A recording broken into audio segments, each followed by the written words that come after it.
ఒక వ్యక్తి నాసా ఇచ్చిన ఆఫర్ను సైతం వదిలి ఇండియాకు వచ్చి ఎన్నో అవమానాలు, ఎన్నో నేరారోపణలు గురి కాబడి న్యాయ పోరాటం చేసి గెలిచి నిలబడి చివరాఖరిగా పద్మభూషణ్ అవార్డు అందుకున్న ఒక వ్యక్తి కథ ఈ కథ నంబి నారాయణ్ గారి కథ.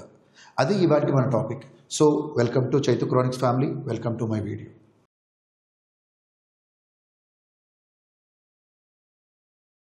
నేను ఈ పాటికే ఎవరి గురించి చెప్తున్నానో మీకు అర్థమైపోయి ఉంటారు. ఆయనే నంబి నారాయణ్ గారు. ఆయన 1941 డిసెంబర్ 12న నాగర్కోయిల్, తమిళనాడులో జన్మించారు. ఈయన మెకానికల్ ఇంజనీరింగ్ పూర్తి చేసి అమెరికాలో ప్రిన్స్టన్ యూనివర్సిటీలో కెమికల్ రాకెట్ ప్రపల్షన్లో స్పెషలైజేషన్ పొందారు. ఆ కాలంలోనే భారతదేశానికి ఈ లిక్విడ్ ఫ్యూయల్ టెక్నాలజీ అనేది చాలా కొత్తది. కానీ అందులో ఆయన ఒక ప్రత్యేక శిక్షణ తీసుకున్న వ్యక్తి.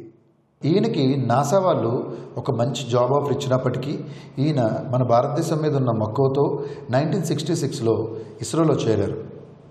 భారతదేశంలో ఉన్నటువంటి క్రయోజెనిక్ ఇంజిన్ టెక్నాలజీలో ఈయన వన్ ఆఫ్ ద పైనీర్గా కూడా వర్క్ చేశారు. ఆయన రూపకల్పన చేసిన వికాస్ ఇంజన్ను ఇప్పటికీ ఇస్రో వాళ్ళు యూజ్ చేస్తున్న రాకెట్స్లో లైక్ పిఎస్ఎల్వి, జిఎస్ఎల్వి, గగన్యాన్ వంటి మిషన్స్లో యూజ్ చేస్తున్నారు. ఇలా సాఫీగా సాగిపోతున్న ఆయన జీవితంలో 1994లో ఒక విషాదకర సంఘటన జరిగింది. అదే ఆయన మీద తప్పుడు ఆరోపణలు మోపబడ్డాయి. ఆయన మరియు ఆయనతో పాటు పనిచేస్తున్న శశికుమారన్ గారు కలిసి భారత అంతరిక్ష రహస్యాలను విదేశాలకు ఇచ్చారని ఆరోపించారు. ఆ ఆరోపణ వల్ల ఆయన్ని అరెస్ట్ చేసి జైలుకు తీసుకెళ్లి క్రూరంగా హింసించారు. కానీ అప్పట్లో సిబిఐ మరియు సుప్రీంకోర్టు ఆయన నిర్దోషిగా భావించి విడుదల చేయడం జరిగింది. ఈ ఇన్సిడెంట్ వల్ల భారత్ యొక్క క్రయోజెనిక్ ప్రాజెక్ట్కి బాగా ఆలస్యం అయింది.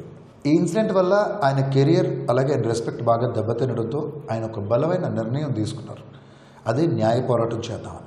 ఆయన యొక్క సుదీర్ఘ న్యాయ పోరాట ఫలితమే 2018లో సుప్రీంకోర్టు 50 లక్షల రూపాయల పరిహారం చెల్లించింది.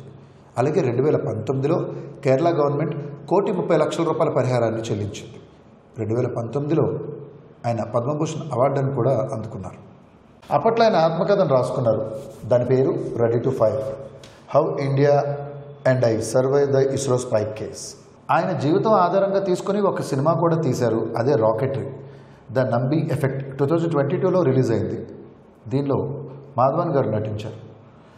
భారత అంతరిక్ష రంగానికి ఆయన చేసిన కృషి, ఆయనకి అన్యాయం జరిగిన గెలిచిన పట్టుదల తరతరాలకు ప్రేరణగా నిల్చుండిపోతుంది. నంబి నారాయణ్ గారి జీవితం శాస్త్రవేత్తగా ఆయన ప్రతిభను, అబద్ధపు ఆరోపణలతో జరిగిన అన్యాయాన్ని జయించిన పట్టుదలను మనకు చూపిస్తుంది.